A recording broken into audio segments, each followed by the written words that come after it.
Hello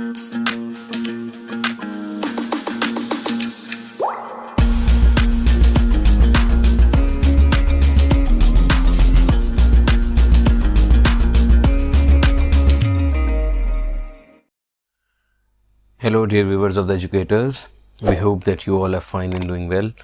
आज हम लोग बात करेंगे regarding functions of commercial bank. What is the definition of commercial bank? अगर हम इसके बारे में बात करते हैं तो बहुत सिंपल सी बात है, कमर्शियल बैंक एक ऐसी एंटिटी है, एक ऐसा इंस्टीट्यूशन है जो कि आपसे डिपॉजिट को एक्सेप्ट करती है and they grant the loan to the general public and they earn the profit there from.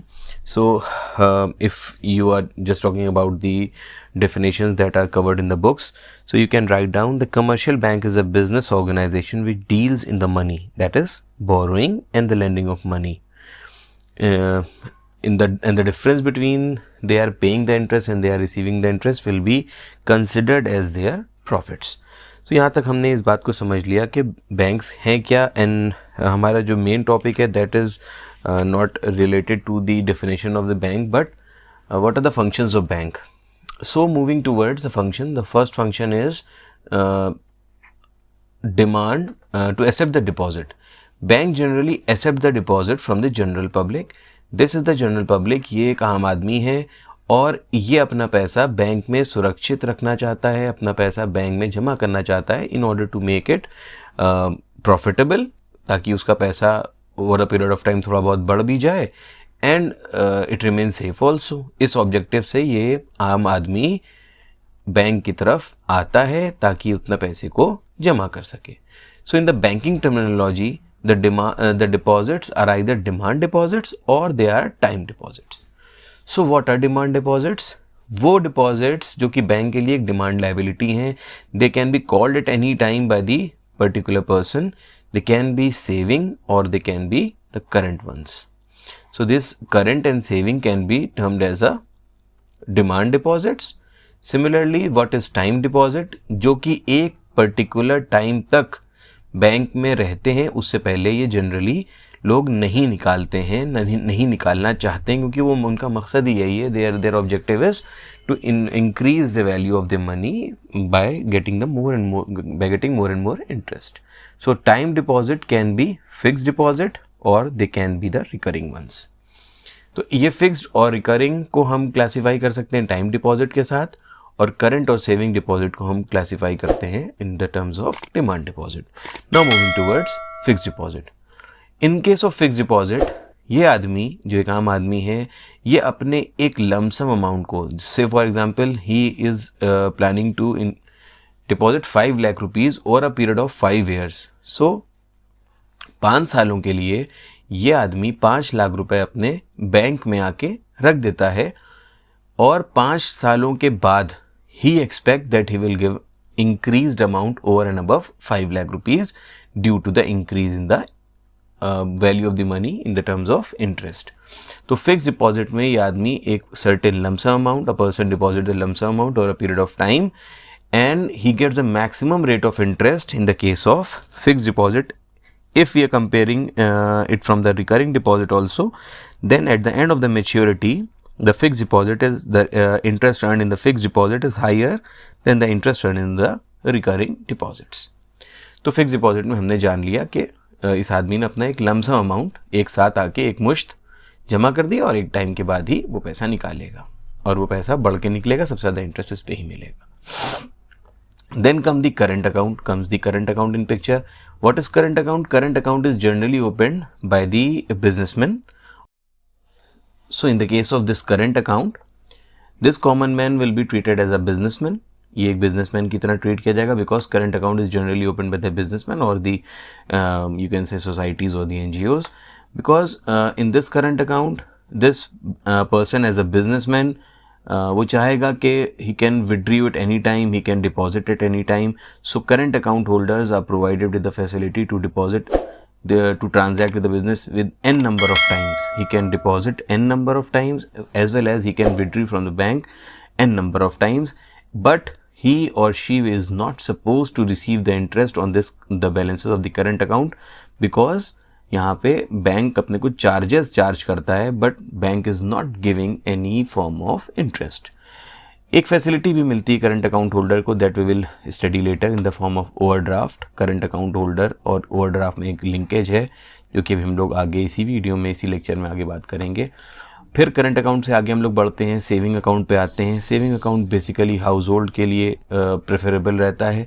In the case of saving accounts a person can deposit n number of amount, he can transact, he can deposit n number of times, लेकिन withdrawal के लिए कुछ restrictions होती हैं। कुछ restrictions के साथ वो आदमी विड्रॉवल कर सकता है और उसकी कुछ लिमिट्स हैं।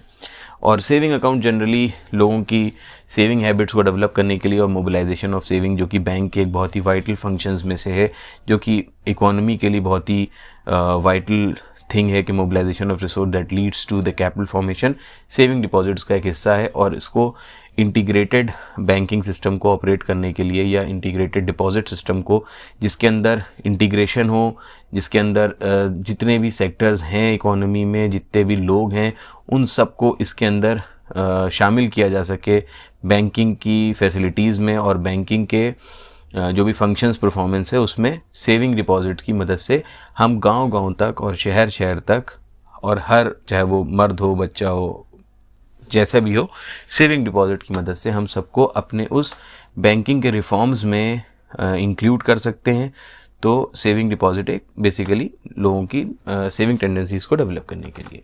Then comes the recurring deposit. Here a person deposits smaller amounts. Let's say for example he opt to deposit 1000 per month for 5 years. 5 सालों के लिए एक आदमी ने डिसाइड किया कि हर महीने आके वो 1000 रुपये बैंक में जमा कर देगा। तो 5 साल तक वो ऐसे ही करता रहेगा, हर महीने 1000 रुपये जमा करता रहेगा 5 सालों तक। और 5 सालों के बाद he can request the bank to refund that money along with the interest। यहाँ पे फिक्स डिपॉजिट में और रिकरिंग में एक बहुत छोटा सा फ़र्क होता है। फिक्स डिपॉजिट में एक पर्टिकुलर अमाउंट को एक बार डिपॉजिट कर दिया जाता है 5 सालों के लिए, लेकिन रिकरिंग में एक पर्टिकुलर अमाउंट नहीं बल्कि छोटे छोटे अमाउंट हर महीने जमा किए जाते हैं एक पर्टिकुलर पीरियड ऑफ टाइम के लिए। और फिक्स्ड और रिकरिंग के अगर इंटरेस्ट को देखें हम, तो फिक्स का interest is comparatively more at the time of maturity as compare to the recurring ones. So these are the 4 types of deposits जो कि पर्सन बैंक के साथ, एक आम आदमी बैंक के साथ अंडरटेक करता है। तो कि जैसे कि मैंने डेफिनेशन में बताया कि बैंक हमसे इंटरेस्ट लेता है और हमको इंटरेस्ट देता है, and the difference between the interest that is being paid by the bank and that is receive by the bank, bank उससे कुछ प्रॉफिट कमाता है। तो हम लोगों ने देखा कि एक्सेप्टिंग द डिपॉजिट से बैंक हमें इसके बदले क्या देता है, हमारे डिपॉजिट्स के बदले में हमें इंटरेस्ट देता है।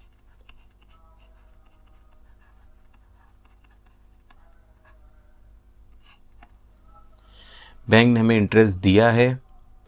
और जब हम दूसरे फंक्शन की तरफ मूव करते हैं तो हमें इस बात को ध्यान रखना होगा कि बैंक ने हमें डिपॉजिट एक्सेप्ट किया था हमसे और हमको उसके बदले में इंटरेस्ट दे दिया था। तो बैंक हमें बेसिकली 4 तरह के लोन देता है। कॉमन पर्सन को 4 तरह के लोन मिल रहे हैं: ordinary, cash credit, overdraft and discounting. Moving forward, ordinary loans क्या हैं कि बैंक के पास एक आदमी जाता है, और आपको एक बात को ध्यान होना चाहिए कि कभी भी लोन लेने जाना है तो कुछ सिक्योरिटी रखना पड़ती है बैंक के साथ। तो एक कॉमन पर्सन बैंक के पास गया, उसने कुछ सिक्योरिटी में रखा और उसने डिमांड करी कि that he wants 5 lakh rupees for the term of 5 years. So bank कहता है कि ठीक है, ये सिक्योरिटी हम जो आपने ऑफर किया हम उसको एक्सेप्ट कर रहे हैं, and against that you will pay 8% interest rate per annum. हर साल आपको 8% का इंटरेस्ट देना है उस 5 लाख रुपए पे। 5 सालों के बाद आप ये लोन वापस कर देंगे, लेकिन फॉर द टाइम बीइंग आपको 5 सालों तक 8% के हिसाब से इंटरेस्ट देना है। तो वो आदमी एग्री कर जाता है और उसको 5 लाख रुपए का लोन मिल जाता है। हम लोग आगे बात करेंगे कि मान लीजिए कि एक आदमी को लोन मिलता है 5 लाख रुपए का, और वो 5 लाख रुपए फॉर एग्जाम्पल खाली छोड़ता है या उसका इस्तेमाल करता है, irrespective of the situation whether the person is using this 5 lakh rupees in the particular work और not, but he is supposed to pay or she is supposed to pay the interest of 8%। 5 lakh रुपए खाली पड़े रहें, I repeat, 5 lakh रुपए खाली पड़े रहें चाहे आप इस्तेमाल करें इसका, बट यू हैव टू पे this much of interest at any cost. Clear? Now moving towards the cash credit. Cash credit में भी ऐसा है कि बैंक के पास आदमी अपनी सिक्योरिटी लेके जाता है और बैंक उसके नाम से एक अलग अकाउंट खोल देता है, और वहाँ पे भी मान लीजिए वही 5 लाख की बात है, तो वहाँ पे उसके अकाउंट में 5 लाख रुपए बैंक डिपॉजिट कर देगा और अभी उसको 5 लाख पे इंटरेस्ट नहीं देना है, but the interest will be paid on such amount that will be utilised by the person. For example if he is utilising 3 lakh rupees. मैं एक सिचुएशन बताता हूँ. एक आदमी बैंक के पास जा रहा है, बैंक के पास कुछ सिक्योरिटी दी और उसने कैश क्रेडिट की डिमांड की. बैंक ने उसके अकाउंट में 5 लाख रुपए as a security, as a loan amount जमा कर दिया. वक्त ब वक्त जब भी उसको ज़रूरत पड़ी, एट द टाइम अराइजेस, वो आदमी बैंक से पैसे निकालता रहा और इन टोटल उस आदमी ने 3 लाख रुपए बैंक से निकाल लिए. मतलब 2 लाख अभी भी लोन के बैंक में पड़े हुए हैं. तो बैंक को जो ये आदमी इंटरेस्ट देगा ना, ये आदमी देख रहे हैं आप, ये आदमी जब बैंक को इंटरेस्ट देगा तो 5 लाख पे नहीं देगा, बल्कि सिर्फ उस अमाउंट पे देगा जो उसने यूज़ किया है. तो इसका मतलब सिर्फ 3 लाख पे लोन देगा, इंटरेस्ट देगा, 5 लाख पे इंटरेस्ट नहीं देगा. Unutilised amount of loan will not be considered as a part of calculation of the interest amount. Clear? Then moving towards the overdraft. Overdraft is, मैंने जैसे पहले बताया था, overdraft is linked towards current account. तो overdraft से businessman को ही मिलता है. और यहाँ पे बहुत ही सिंपल सी बात है कि अगर एक बिजनेसमैन जिसके अकाउंट, क्योंकि मैंने बताया ना आपको कि बिजनेसमैन को एन नंबर ऑफ ट्रांजैक्शंस करना होते हैं, कितना भी पैसा जमा कर सकता है, कितना भी पैसा निकाल सकता है. एकदम से फॉर एग्जांपल एक बिजनेसमैन है, उसके पास डिमांड आती है कि यार 2 लाख रुपए की चेक हमें फ़ौरन देनी है. लेकिन इस बिजनेसमैन के पास, जिसका करंट अकाउंट था, उसके पास अभी सिर्फ 1.5 लाख ही हैं, 1.5 लाख ही हैं. तो वो तब भी 2 लाख रुपए की चेक काट सकता है, क्योंकि बैंक ने उसको ओवरड्राफ्ट फैसिलिटी, ओवरड्राफ्ट ज़्यादा निकालने की फैसिलिटी दी है. तो he can withdraw that excess 50,000. अब वो चेक पूरी 2 लाख रुपए ही काटेगा, भले उसके अकाउंट में 1.5 लाख रुपए हैं, और जो 50,000 रुपए जो कि उसके अकाउंट में नहीं है फिर भी उसकी चेक काट रहा है, इस 50,000 रुपए को एज अ लोन कंसिडर किया जाएगा. इस 50,000 रुपए को एज अ ओवरड्राफ्ट कंसिडर किया जाएगा और बिजनेसमैन अपने करंट अकाउंट से इंटरेस्ट देगा बैंक को 50,000 रुपीज़ का. ये है overdraft facility. Now comes the discounting of. अभी डिस्काउंटिंग की जब हम बात करते हैं तो बात आती है discounting of bills, bill of exchange. Now suppose there are 2 person A and B. Suppose A ने बी को कुछ पैसा, कुछ सेल करी, और बी ने पैसे ना दे के बी ए को एक वादा किया कि हम आपको 4 महीने के बाद इसका पैसा देंगे. तो उस वादे को जो कागज़ पे लिखा गया उसको हमने कहा bill of exchange. Bill of exchange, bill of exchange दिया कि भैया हम आपको 4 महीने के बाद इसका पैसा दे देंगे. बहुत सिंपल सी बात है. ए ने कहा ठीक है. अब 4 महीने के बाद ए से वादा किया है बी ने कि हम आपको 4 महीने के बाद पैसा देंगे. ध्यान रखिएगा, बी का तो वादा 4 महीने का है, ए उससे उस 4 महीने से पहले पैसा नहीं ले सकता. तो ए क्या करेगा, ए इस कॉमन पर्सन का नाम हम दे देते हैं. ए बैंक के पास जाएगा, ए को ज़रूरत पड़ गई अगले महीने. याद रहे कि ए से वादा किया था बी ने कि हम आपको 4 महीने के बाद देंगे. ए को ज़रूरत पड़ गई अभी तुरंत पैसे की. ये कॉमन पर्सन जो मैंने नाम लिया ये ए है. ये बैंक पास जाएगा, अपने बिल को रखेगा, कहेगा यार बी से हमें 4 महीने के बाद पैसे लेना है, मुझे अभी ज़रूरत है, प्लीज़ मुझे अभी पैसे दे दो. बैंक कहेगा ठीक है, तुम्हें कितने लेना थे. ए कहेगा मुझे 10,000 रुपये लेना थे. बी कहेगा बी से 10,000 रुपये लेना है मुझे. ए कहेगा, बैंक कहेगा ठीक है, तुम्हें 10,000 रुपये लेना है, हम तुम्हें 9,000 रुपये देने को तैयार हैं, इसके बदले 1,000 रुपये का हम डिस्काउंट चार्जेस लेते हैं. अगर ए एग्री हो जाता है तो उस बिल के बदले में, उस बिल को रख के बैंक ए को 9,000 रुपये दे देगा, बट बैंक बी से पूरे 10,000 रुपये ही लेगा. तो इसका मतलब आप देखिए कि बैंक ने बी के लोन उसके बिल के बदले में कितने रुपए लिए, कितने रुपए बी से चार्ज किए, 10,000 रुपये. लेकिन बैंक ए को कितने दे रहा है, सिर्फ 9,000 रुपये. इसका मतलब बैंक जो 1,000 रुपये कम दे रहा है ए को, वो 1,000 रुपये बैंक के लिए क्या हो जाएगा, प्रॉफिट का जरिया हो जाएगा. So this is all about the granting of the loans.